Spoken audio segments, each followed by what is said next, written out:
and we can talk about this off the top. I've been telling everyone today about Inbee Park going for her fourth major in a row, which is a phenomenal story. You and I both know this. I mean, to win one major in your life is I mean, if Mike Weir never wins another major, he'll always be remembered as the 2003 Masters champion, right? So to win four in a row, especially with all the competition she's got from her own countrymen and the rest of the world, an international field, is a phenomenal story. I mean, and where is she in the pantheon of what's going on as far as coverage of golf is concerned? You know where she is?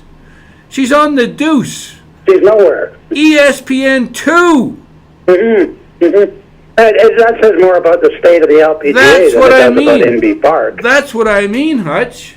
Yeah, there's no doubt about it. You know, I remember 20 years ago this would have been a huge story.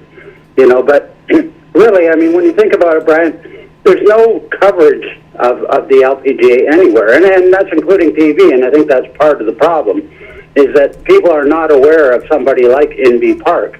You know, or even some of the Americans, you know, someone like a Paula Creamer, people have heard of her, but they're not really all that familiar with her, you know, what she's accomplished, you know, which is quite a bit.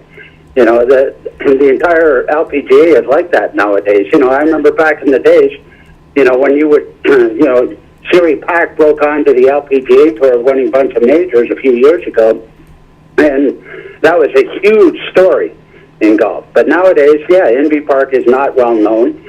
You know, she's a mystery to a lot of people. People may have heard her name, but they're certainly not familiar. I mean, if this was Tiger Woods doing this, the sports sections would be flowing with it. You know, that's all you'd hear about. You know, but with Inbee Park, no, it's just a non-starter really with a lot of people. Well, I mean, to have it on the Deuce, and folks, to be honest with you, this is. Earlier on in the show today, we went through and we showed you some of the glamour girls on the PGA Tour, the Paula Creamers, the Brittany Lincecums, you know, of course, the Natalie Gulbis, the pinup of all the pinups in the LPGA Tour. But you're asking me, you're saying, Brian, you know, why isn't this on a national network? It's the British Open Championship, for God's sake, one of the majors. And at St. Andrews. And at St. Andrews, of all places, the home of golf. But this is what's happened to the state of the LPGA Tour. And part and parcel of it, and I'm not going to get into it in all details, be negative about this, because this should be an uplifting and this should be a positive thing.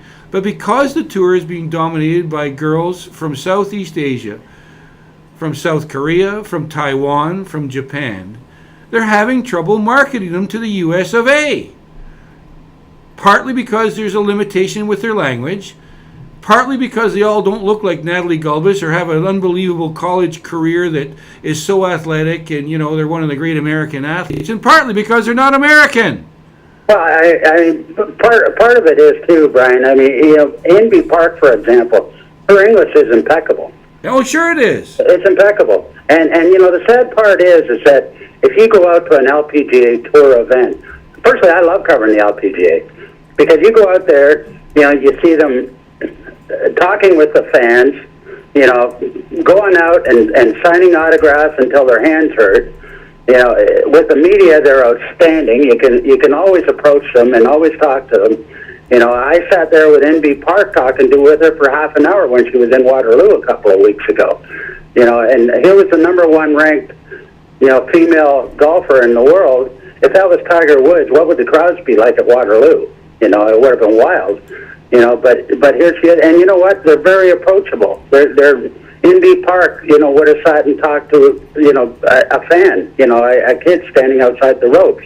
You know, that's what type of a tour that the LPGA is. So, you know, it really doesn't get its just due with what, you know, with the type of coverage that it deserves. You know, so, you know, something like this should be major news, I think. You know, it's something that, you know, but the problem is that right now it also boils down to the fact that, and we talked about this during the Canadian Open, is the fact that there's so much golf going on right now.